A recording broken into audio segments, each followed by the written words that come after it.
네, 이번 순서는요, 공채 전략을 알아보는 성공 ABC 시간입니다. 오늘도 변함없이 인사PR 연구소 윤호선 소장 자리하셨습니다. 안녕하세요. 반갑습니다. 반갑습니다. 문상 가실 때 그렇게 가시면 큰일 나요. 반짝이 넥타이 이런 거 하시면 큰일 나요. 윤 소장님은 예식장 때 저렇게 하시니까 오늘 문상이 아니고요. 네.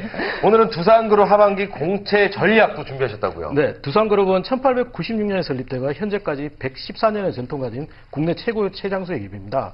실제 9월 1일부터 9월 13일까지 서류 접수 예정 공고가 나와 있는 상태입니다. 아, 네. 얼마 남지 않았어요. 네네. 많은 분들 또 기대하고 계실 것 같은데 9월 13일까지 서류 접수가 진행이 된다고 합니다. 꼭 기억하시고요. 두산그룹 지원 자격 어떤 분들이 할 수 있는지 알려주시죠. 네, 일단 전공 제한이 전혀 없고요. 그다음에 기존의 탈락자분들도 지원하셔도 됩니다. 다만 해외 시장 공략이 두산그룹의 최대 관심사이기 때문에 영어 말하기 성적이 의무적으로 제출해야 되고 특히 지원 자격이 있는데 토익 스피킹으로는 인문계가 130점, 그 다음에 이공계가 110점, 오픽으로는 인문계가 IM, 그 다음에 이공계가 IL 단계 이상이 돼야 됩니다. 네. 그리고 또한 하반기 공채는 거의 전 계열사들이 다 공채에 참여하고 있습니다. 네, 그렇군요. 그렇다면 전형 일정도 바로 소개 좀 해주시죠. 네, 1차 서류 전형이 되어 있고요. 2차는 그 DCAT라고 하는 두산 종합 적성검사고, 네. 3차는 면접으로 되어 있습니다. 그리고 1차 서류 전형은 에세이라고 불리는 자기소개서와 두산그룹 특유의 바이오 데이터 서베이가 진행되고요. 네. 마지막 면접에서는 실무 능력을 검증하는 SI 면접, 네.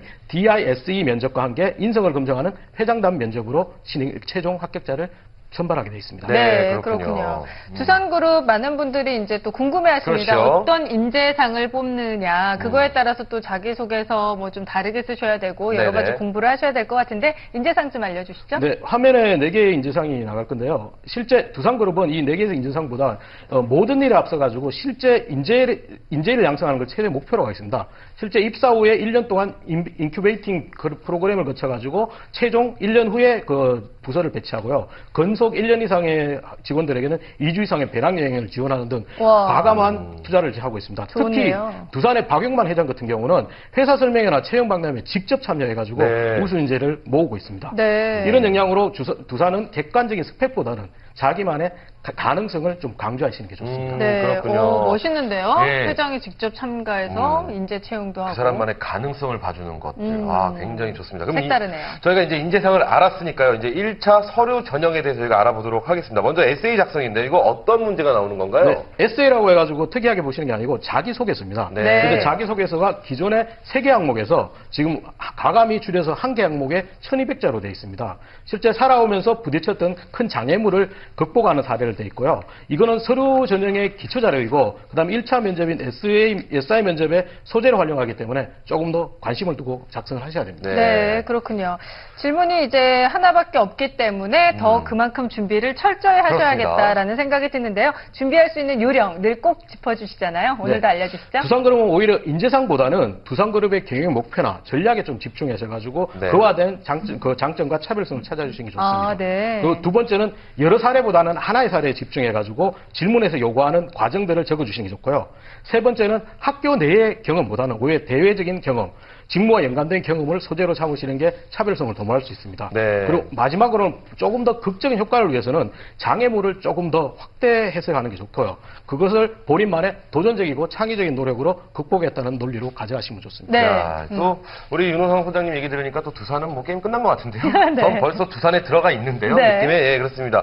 이 두산그룹 하반기 공채 1차 서류 전형 이제 두 번째는 바이오 데이터 서베이인데요. 이건 또 어떤 건지 생소합니다. 네, 두산이 서류 전형의 일환으로 바이오 데이터 서베이를 하고 있는데요. 네. 실제 자기소개서의 변별력이 없기 때문에 이 기존의 자기소개서를 대체하기 위해서 컨설팅을 한 다음에 실제 작성한 그 데이터 시험입니다. 실제 두산에서 일을 굉장히 잘하고 성과를 많이 하는 사람들의 성향과 그 다음에 자질을 평가해가지고 문제에 반영했고요.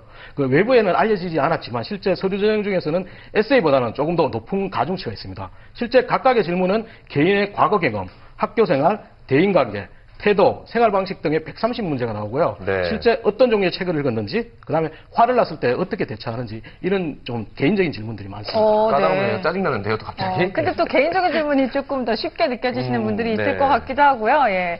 개인 생활, 여러 가지 과거 경험, 전 대인관계, 두산이 태도 등. 여기까지 왔다가요. 갑자기 절로 훅 슉 가버린 것 같아요. 예, 다시 잡으셔야겠습니다. 알겠습니다. 자, 9월 13일까지 서류 접수를 하고 있습니다. 두산그룹 하반기 공채 전략 알아보고 있는데요. 오늘은 1차 서류 전형까지만 알아봐야 할 듯 싶습니다. 시간 관계상. 바이오 데이터 서베이 준비 요령 마지막으로 알려주시죠. 예, 네 가지를 정리했는데 첫 번째는 회사에서는 솔직한 답변을 요구하고 있습니다.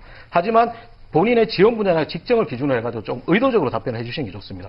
그리고 두 번째는 정답이 없는 문제이기 때문에 정답에 대한 강박관념을 버리시고 편하게 본인 입장에서 답변을 해주시면 되고요. 네. 세 번째는 장고 뒤에 항상 악수가 나온다듯이 10초 이상을 생각하게 되면 엉뚱한 답변을 체크하게 됩니다. 그렇기 때문에 처음 생각나는 답변을 기준으로 하시고요.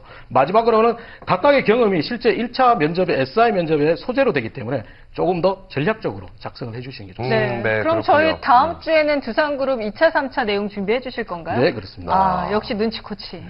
뭘 눈치코치에 딴 프로그램인데. 네, 역시 네. 눈치 코치. 어쨌든 굉장히 알찬 정보가 아니었나. 네. 전 이렇게 믿어 의심치 않습니다. 네. 오늘 두산그룹 하반기 공채 1차 서류 전형에 대한 내용 오늘 자세히 알아봤는데요. 도움 말씀에 인사 PR 연구소 윤호사 소장이 소개해 주셨습니다. 네, 고맙습니다. 감사합니다.